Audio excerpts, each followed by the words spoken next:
काय ग? हे पैसे कोणाचे? क्या बोला तूने? आई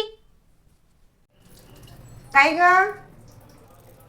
हे पैसे कोणाचे? आई ना आवाजच जाय नाही वाटतं. आता एकदा विचारते, नाहीतर मग मीच ठेवते.